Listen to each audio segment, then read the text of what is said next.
Quand je suis arrivé ici, je suis arrivé par les voies illégales. À l'époque, un jeune homme de 19 ans.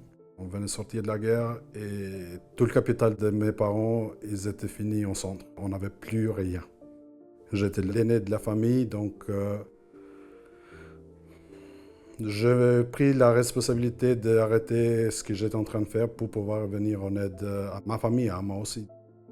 J'ai reçu une invitation pour venir à Genève, garder un enfant. C'est là au Brésil aussi, c'est mon métier. Et cette patronne, elle a tout mon argent. Et elle me fait beaucoup peur de me relationner avec des gens, de parler avec des gens. Les gens, ils voient beaucoup de mauvaises choses quand ils sont sans papier.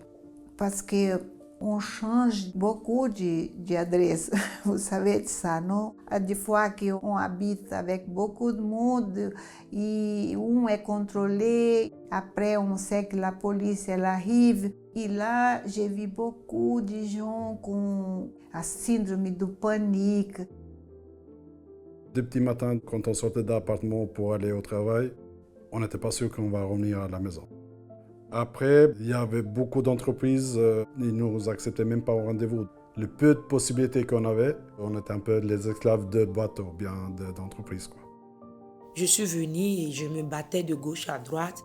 C'était compliqué, hein? Rien n'était facile. Partout où tu vas, on te rejetait. Tu n'as aucun droit, rien au fait. J'ai commencé la coiffure à domicile. Il y a des tresses que je devais faire pour prendre 150, on me payait 50 francs. Et les personnes peuvent te dire, oh, j'ai oublié mon porte-monnaie à la maison. Il y a les coiffures que je fais 5 heures du temps sur la tête de la personne me paye 50 francs. Je dois en même temps aller chercher mes enfants à l'école. Je dois amener aussi la petite à la crèche. Des fois, je finis de coiffer, je pleure seule. Le problème, c'est que nous, comme on n'a pas un statut légal, on est mal payé, on n'a pas un travail stable, on passe d'un travail à l'autre, on ne peut pas faire des projets. Mon procès de régularisation, dans mon cas, c'est parce que mon fils est scolarisé ici. Mais il y a d'autres critères aussi à remplir. Avoir un revenu stable, avoir un contrat de travail, c'est des défis ou des barrières qu'on doit dépasser.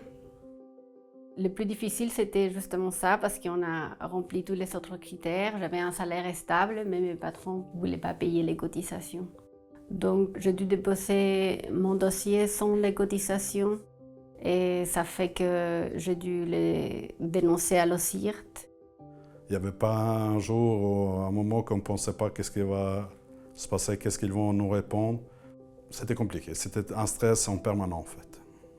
On s'est présenté au guichet de l'office cantonal et ils nous ont dit écoutez, Noël est venu avant le temps chez vous, vos demandes ont été approuvées. C'était des bons cadeaux, c'était inoubliable tout ça. C'est plus de respeito maintenant. Pour nous, quand nous sommes noirs, sans papier, c'est pire. Parce que là, on trouve aucun respect. Et maintenant, je sens que moi, je sens un peu plus de respect, une sensation de réalisation, de plénitude, une sensation de liberté. Aujourd'hui, si tu m'appelles, si le prix ne te va pas, je te dis je n'ai pas le temps. Aujourd'hui, tu viens devant moi en tant qu'un homme, je te dis non. Tu viens devant moi en tant qu'une copine, tu veux abuser de moi, je te dis non. Parce que je sais que même si je ne gagne pas aujourd'hui dans la coiffure, je sais où aller, on va m'aider pour manger. Là, je me sens tranquille, je me sens à l'aise. Après, j'ai vu que ce n'est pas parce qu'on a le permis qu'on a tout. Il faut te battre encore à nouveau. Pour avoir le logement, il faut te battre. On te disait tu n'as pas le droit. Sans le permis, tu n'as pas le droit. Ce n'est pas parce que tu as le permis que tu veux avoir encore tout. Il faut te battre. Ça, c'est encore un autre monde aussi. C'était très difficile quand ils ont su que je leur dénonçais. En même temps, c'était la joie d'avoir mes documents, d'avoir mon permis. Mais 2 mois après, j'étais licenciée. Pour moi, c'était comme une punition. J'étais hors du système depuis au moins 15 ans. Et je me trouvais avec des choses administratives à régler que je ne connaissais pas du tout.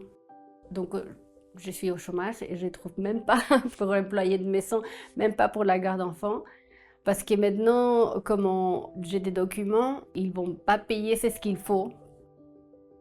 Je sais qu'aucun pays peut faire des miracles pour tous les gens qui ont besoin. Mais au moins, pour les gens qui sont présents en tant que citoyens, pas modèle, mais normal, lui donner une chance de pouvoir s'adapter ou s'intégrer ou vivre correctement là où il a choisi de vivre.